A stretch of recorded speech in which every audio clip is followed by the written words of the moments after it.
Good morning. This is Lance Kenmore with the Kenmore Team, and I'd like to welcome you to this week's edition of the Tri-Cities Real Estate Update. As always, you can contact me, Lance Kenmore, anytime direct on my cell phone at 727-8977, or visit us on the web at kenmoreteam.com. Once again, I always like to thank John for hosting and everybody here at the station for working to make this happen. Mr. John McKay, how you doing over there? Well, needless to say, I've been doing this gig, radio, 36 years. Yes. Unprecedented, uncharted territory. Unprecedented and uncharted territories. I'm going to mix my intro up a little bit this week because first and foremost, I think I want people to know that we all feel some of the pain that they're going through.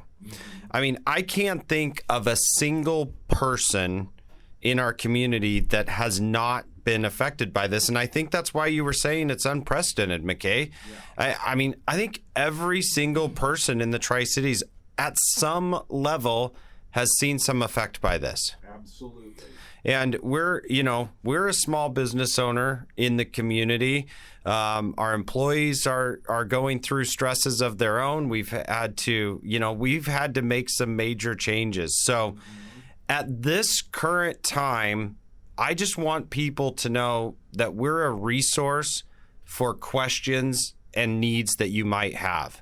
This isn't a time where we're going to be doing a lot of sales or working on our sales pitch. That's just not what's happening in the community right now. So, and I've had a lot of people reach out. I put my cell phone out here on the show, 727-8977, and I've been on that thing a lot this week because people, they want to know, should I not sell after the recovery? Should I be doing more remodeling right now?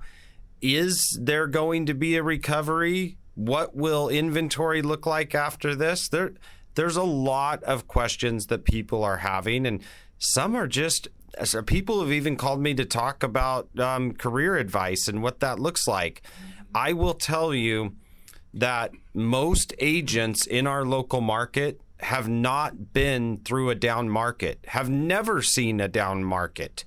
They just haven't been around long enough to know what that looks like. And so some of those other fellow agents in the community are freaking out.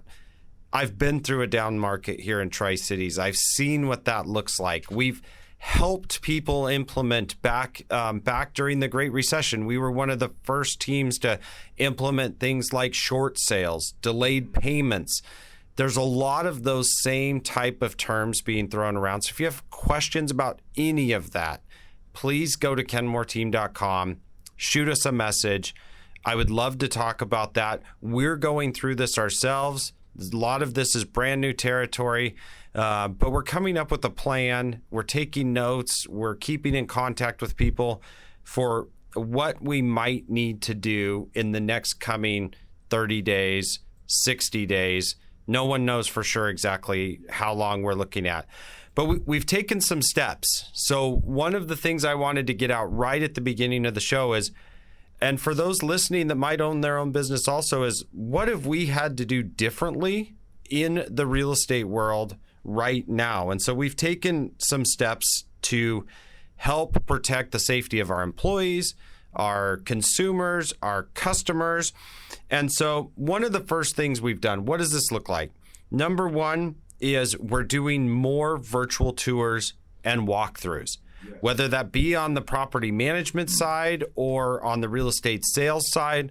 If people want to do, and we actually prefer in this current environment, a walking FaceTime tour, we are offering that out. So we're going out to the house, we're making sure it's safe, and then we will do a walking FaceTime tour of the property. We also have put protocols in place so that our photographers can do 3D virtual tours. They're called Matterport tours. We're very, very fortunate. Prior to this run-up, one of the things we changed, most agents don't even have one of these cameras. We have two of them, and it couldn't be better timing to have that in place? So we're able to set up with the homeowner, get the house ready, go through, have our photographer go out, take the 3D tour of the house, which allows you to walk through each individual room, look in different rooms, look at the floor plan. We're able to take that scan of the house, get that uploaded on our website. So why you have more time and you're at home longer, you can spend time on the computer looking through these virtual tours. So without leaving your home, you could walk through, so to speak, 3, 4, 5, 6, 10 houses. Absolutely. And if you narrow it to one or two that you really like, then you can contact our office. And there might be a few things missing from that virtual tour, but then we can schedule with the homeowner to go out and do a FaceTime tour for you so that you can see those individual items that you might be missing. So that's a huge one that we've been doing, and adding to the safety of our staff, adding to the safety of the community, and complying with the quarantine regulations and what they want people to be doing. The other thing that we have going on, and I will tell you, our property management division is going to have a very, very busy couple of months. So one of the things that just came out in the last couple days, we have the proclamation by the governor, and it's an amending the first proclamation when COVID started with the governor was 20-5. So this is 20-19, and this has to do with evictions. So renters that are in our community, we've had bartenders that have been laid off. We'd had restaurant workers that have been laid off. They don't have any income right now, and that's a huge, huge problem, and can cause a massive hardship. So what this proclamation by the governor did is for all residential rental property in Washington state, residential landlords are prohibited from serving a notice of unlawful detainer for default payment of rent related to such property under RCW 5912. And so landlords cannot serve a notice of unlawful detainer. They are prohibited from issuing a 20-day notice for unlawful detainer unless it affects the health and unless it affects the safety of other people in that property. Yeah. And then it goes on to say, too, that residential landlords right now cannot initiate judicial action seeking a writ of restitution or a failure of the tenant or tenants to timely pay rent. So basically what we've had go into effect here is we've had a moratorium on evictions and notices for people that cannot be paying their rent right now. Absolutely fantastic step for the people that need shelter, need housing, and are currently being affected, having their income drastically affected. However, I do want to warn people, though, that for the landlords, this is going to be a hardship that runs either uphill or downhill, however you want to say it. But now you have landlords who have properties that they have mortgages on. And so now they are not taking income in for those properties, and they don't have the ability to pay those mortgages. So what does the workout look like in that aspect? And some of those same landlords are also people that have been affected by the slowdown, or they've been furloughed or laid off at work. I mean, this is a problem that very quickly gets really big. Snowballs big time. There was an article released by NPR just yesterday that coming out, and we do not have exact regulations on this right now, but mortgage providers are being urged by the U.S. government to work with people that cannot make their payments right now. The first out of the gates on this was J.P. Morgan and Wells Fargo. And so they are initiating programs that will allow people to skip 2 or 3 payments. There's even rumors of a longer time period. And then they'll it's not that they're forgiven, but what they're hoping for is regulations that say it will not be reported to your credit. you'll be able to skip a number of payments and then tack those payments on to the end of your loan. So instead of that 30-year time period, then if you miss 3 payments, we're looking at 30 years and 3 months without penalties and interest and without reporting to your credit. Now, like I say, this is 1 day old information that has been changing by the hour. So that is the biggest update that I have on that. That is the relief that we're going to need for those landlords that can't make those payments because the renters can't make the payments and then the landlords can't force them out of the property. At this point, it would be difficult to know where they could even go or who would replace that renter anyway. So major things happening. As a company, we immediately last week reached out to our landlords. We started working with potential plans that they could use to get through this process. We've started those conversations with a number of our tenants. Communication here is the key. If you're out there and you're in this situation, the earlier you can communicate with your landlord, the better. A plan that the two of you can mutually put together to get through that process will help alleviate some of that stress. I will tell you, our landlords are extremely excited that we are monitoring the situation for them.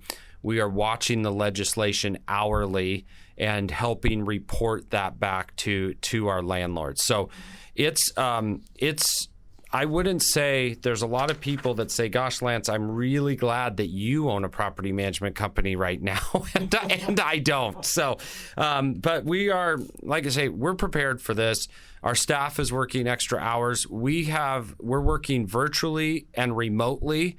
And so in many indications, some of our staff is actually working more hours because of that setup and to help answer these questions and get people through this crisis.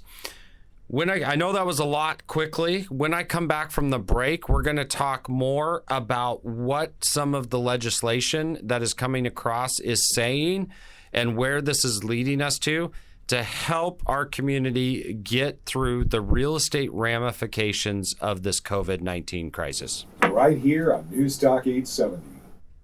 Welcome back to the Tri-Cities Real Estate Update. So today we've been talking about the impact of the coronavirus here in the Tri-Cities to the real estate market, to property investors that have tenants in the property, and just what an unprecedented time that we're in right now. Now, McKay, you do know that I heard a study actually yesterday that said people that come through this really, really well with less mental anguish and stuff use humor to get through there. So the first part of my show was very, very serious. Now, we have had a little bit of real estate humor.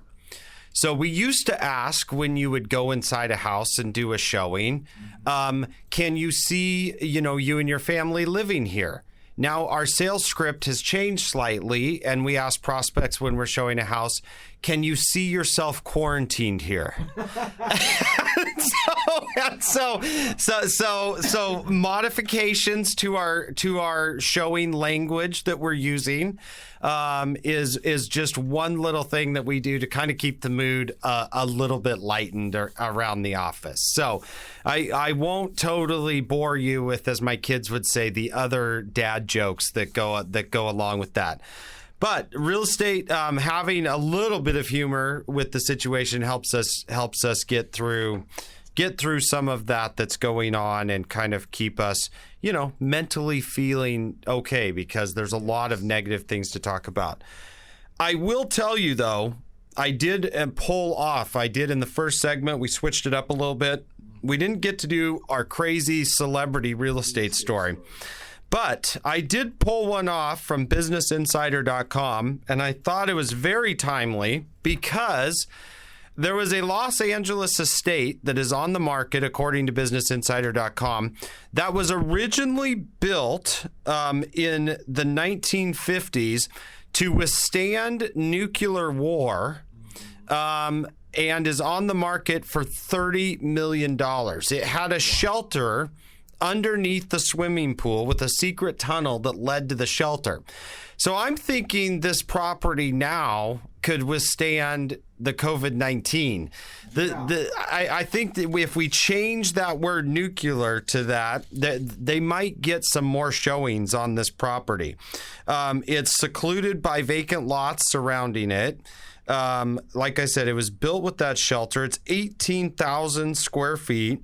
Has a 3,300 square foot guest house, and was built with a design so it could resist shock waves. Now, you said the fallout emergency room is under the pool. Under the pool, underneath the pool, the builder, the original builder, Hollywood contractor, a famous contractor, Braxton Hayes, thought that the pool water above the shelter would help filter out any potential fallout. So, medically and scientifically, I'm not saying this has anything to do with COVID, but you better hope the door lock. There's my humor that we're using to help get through this. But back on a serious note, I think it's important for people to know what are the changes that look like out there in the real estate market. What are some of the things that are happening that affect how that business is transacted? Well, first and foremost, just put out yesterday by the HBA a quick update on what's happening at our county building departments. I don't think a lot of people realize some of the things that go on in the background and how this changes, but Benton County's building department office is closed to the public. They are available by phone and email. Building inspections of occupied buildings will not take place at this time. Building inspections are continuing on non-occupied buildings, but the site must be vacant. So there's a lot of things that go on with that. Franklin County also have closed their building department office to the public. Building inspection requests can be made by phone and they'll continue, but it's inspector discretion regarding health and safety. So there's a lot of things that go on. There was a lot of projects in process. There was a lot of new construction homes that prior to this were slated to be finished. Luckily, the new construction homes are considered vacant, so many of those are still getting their inspections and getting their certificate of occupancies. The harder parts were large remodels or sections of homes that were being remodeled that are occupied. In that instance, to finish up that project and get those inspections needed to keep that project moving forward, a lot of those are going to experience massive delays because we can't get the inspectors out there. The other thing that comes into play, for instance, and I will say one positive about this is if you have a home project that was currently taking place in a vacant property, you're much more likely to get that finished. Because remodelers, I was talking to a floor and tile remodeler yesterday, and he was working on a commercial project that I stopped in to check on. Don't worry, we all use social distancing, so it was okay there, and we are following those protocols. It is so strange for me, I will tell you, and I think everybody's experienced this. It's so strange for me to go to a job site, stay 6 feet away from somebody and not shake their hand or ask them how they're doing. But you have to just constantly be aware and reminding of that in our new reality. But what that contractor was telling me is that he was on that commercial job 2 weeks early because almost 90% of his residential jobs and remodels had canceled because those people did not want additional people in their house. Makes sense following those quarantine protocols. So a lot of those businesses have been affected by their workloads. So they have started to transfer their resources to vacant properties or projects where they're only working with 1 or 2 people at a time and try to get those projects done and keep some source of income coming in. Yeah. Also to note, for our business owners out there and even individuals out there, I think most people probably saw this in the news this week, but just another thing that will potentially help with some of those that might be struggling to make payroll or to just have the money to survive if they're not working, house payments, food, etc., is the income tax payment deadlines for individual returns that had a due date of April 15th are automatically extended to July 15th of 2020. So if you were a business facing a large amount of tax that was to be payable and you were counting on cash flow the last 2 months to make that, this is an early step by the Department of the Treasury to help give you a couple months to get through that. So talk to your CPA about what those strategies look like. I know we were in getting some taxes done the last week, and reach out to your CPA. Very, very strange to drive by. I know in the community we did some virtual meetings with our CPA. A lot of those firms have moved to virtual meetings. Very, very strange in March to go by a CPA's office and see the parking lot bare when you normally, this would have been their crank time and their go time in those situations. But there are some changing tax guidelines there, and with Washington State employment security that you'll want to know about as a small business owner to potentially help with cash flow the next couple weeks. Other thing to mention briefly as we wrap up here that a lot of people aren't looking at too is commercial property management. A lot of people have parked their money in strip centers and malls and stuff that had, what do you see? What types of people do you see in those strip centers? You see barbershops, you see nail salons, you see restaurants. So if there is a strip center that an investor owns and has a mortgage on a certain portion of that, they might have 50 or 60% of their tenants, businesses closed down. And so those businesses have contractual obligations and lease payments, but it's going to be really, really difficult for them to make those when for the majority of the month they were shut down. So communication between all of those parties as early as possible is definitely something to be looking out for. Payment plans will be coming up in the future, making plans for that. Along with the other thing to notate is the SBA disaster loans. So business owners out there, if they haven't gone through the process, low interest loans, as I was researching for the show, between 2.75, 3.75% interest. Some of those can be extended out on 30-year repayment plans, so a long-term repayment plan to help get back on your feet. If you go to sba.gov, you can find the applications and the guidelines for that. Are we still selling houses? That's the big question we're also getting. Absolutely, we have put a number of houses under contract in the last week or two. Is that the right decision for everybody? Probably not. For some people, does it make more sense than ever before? Totally. That's why I said it's just a conversation right now and a resource for you. But we do have a number of deals that have continued to close. The title companies have stayed open with additional protocols and safety protocols. Their signing rooms are being sanitized between every single closing. Agents and lenders are staying away from those closings. Only the notary and the title officer are there. We're reviewing that electronically, but we're still able to close deals. We're still selling houses, and we are still shockingly listing new properties for sale.